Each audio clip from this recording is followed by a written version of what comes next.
নমস্কাৰ। আজি মোৰ এই ভিডিঅ'টো বহুত গুৰুত্বপূৰ্ণ আৰু এই ভিডিঅ'টো আপোনালোকে পোৱাৰ লগে লগে বেছিকৈ শ্বেয়াৰ কৰিব, কাৰণ আপোনালোকে মোৰ ভিডিঅ'বিলাক শ্বেয়াৰ কমকৈ কৰে, যাৰ কাৰণে বহুতেই কিছুমান কথা গম নাপায়। আচলতে মোৰ এই ভিডিঅ'টো আজি লৈ আহিছোঁ অকল আমাৰ গোৱালপাৰা জিলাৰ যি কৃষক বন্ধুসকল আছে তেওঁলোকৰ কাৰণে মই এই ভিডিঅ'টো লৈ আহিছোঁ। আমাৰ কৃষকসকলে হয়তো বহুতেই জানে আৰু কিছুমানে হয়তো নাজানে যে আপোনালোকে আগতেই যিসকল কৃষকে কৃষি কৰ্মৰ লগত জড়িত হৈ আছিল আৰু সেই খেতি বাতিত যি ৰাসায়নিক সাৰ আপোনালোকে দোকানৰ পৰা কিনিছিল, আপোনালোকৰ নিজৰ আধাৰ কাৰ্ডখন ফিংগাৰ দি বা OTP দি আপোনালোকক যিখিনি ৰাসায়নিক সাৰ লাগে আপোনালোকে সেইখিনি সাৰৰ দোকানৰ পৰা সেই সাৰখিনি ক্ৰয় কৰিছিল। কিন্তু আগষ্টৰ 1 তাৰিখৰ পৰা আৰু সেই আধাৰ কাৰ্ডেদি আপোনালোকে ৰাসায়নিক সাৰ কিনিব নোৱাৰিব। যিসকল কৃষকে ভাবি আছে যে আধাৰ কাৰ্ড মাৰি আমি ৰাসায়নিক সাৰ কিনি খেতিত ব্যৱহাৰ কৰিম, আপোনালোকে সেইটো ভুল ভাবি আছে।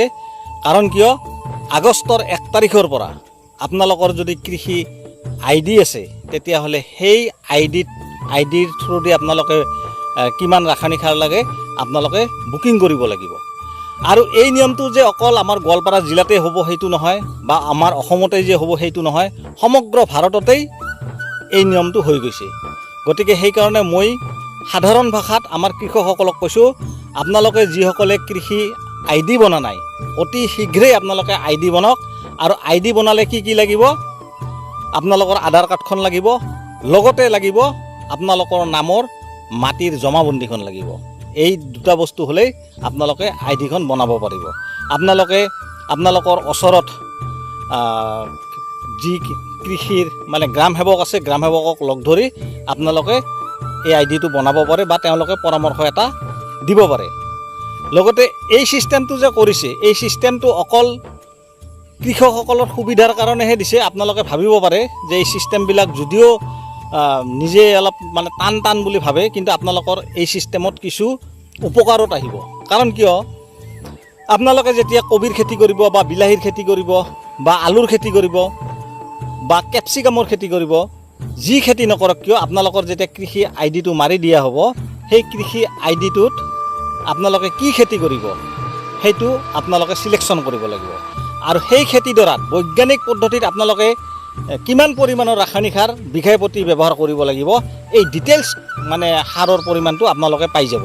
আৰু সেইমতে আপোনালোকে মানে কৃষিত সেই খেতিত আপোনালোকে ৰাসায়নিক সাৰ কিনি আপোনালোকে ব্যৱহাৰ কৰিব পাৰিব। গতিকে ছিষ্টেমটো বেয়া নহয়, ভাল। কিন্তু যিসকলৰ মানে কৃষি ID নাই সেইসকলে কিন্তু ৰাসায়নিক সাৰ কিনিব নোৱাৰিব। তথাপিতো তাৰে মাজত এটা কথা আছে কি, যে মই আপোনালোকক এটা কথা ক'ব পাৰোঁ, আপোনালোকৰ যদি কাৰোবাৰ আধা বিঘা বা 1 বিঘা মাটিও থাকে, সেই মাটিৰ জমাবন্দীখন আৰু আধাৰ কাৰ্ডখন দি হ'লেও আপোনালোকে IDটো বনাই ল'ব, কাৰণ ল'লে আপোনালোকৰ ভাল হ'ব। লগতে আৰু এটা কথা মই আপোনালোকক কওঁ, বিশেষকৈ আমাৰ যিটো ব্ৰহ্মপুত্ৰ কাষৰীয়া অঞ্চলবিলাক আছে, যিহেতু চৰমহলত যিহেতু বহুত খেতি হয়, গতিকে চৰৰ মানুহ যদি ৰাসায়নিক সাৰ নাপায় তেতিয়াহ'লে খেতি বাতি কৰিব তেওঁলোকে নোৱাৰিব বা তেনেকুৱা উৎপাদন নাপাব। আৰু তেতিয়া কি হ'ব, বহুত মানুহে খেতি কৰা বাদ দিব। আৰু খেতি কৰা বাদ দিলে তেতিয়া কি হ'ব, 1 কিলো কলা বেঙেনা বা বিলাহী আমি তেতিয়া 300 টকা কৰি কিলো কিনি খাব লাগিব। গতিকে কিনি খাবলগীয়া হ'লে যিবিলাকৰ টকা আছে তেওঁলোকে 300, 400, 500 টকা হ'লেও তেওঁলোকে কিনি খাব পাৰিব। কিন্তু আমাৰ নিচিনা সাধাৰণ মানুহে ইমান দামেদি শাক পাচলি কিনি খাব কোনেও নোৱাৰিব।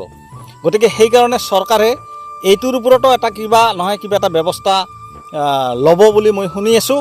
যিসকলৰ নামত মানে মাটি নাই, যিসকলে চৰকাৰী মাটিত খেতি কৰি আছে বা ফৰেষ্টৰ মাটিত খেতি কৰি আছে, সেইসকল কৃষকৰ কাৰণেও নিশ্চয় চৰকাৰে কিবা এটা সুব্যৱস্থা কৰিব, সেইটো এটা আলোচনা চলি আছে।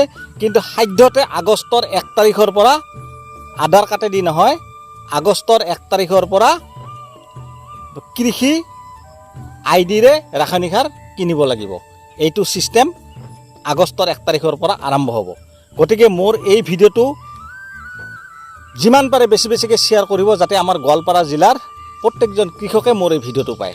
গতিকে এইখিনি আপোনালোকক জনালোঁ। ধন্যবাদ। জয় আই অসম।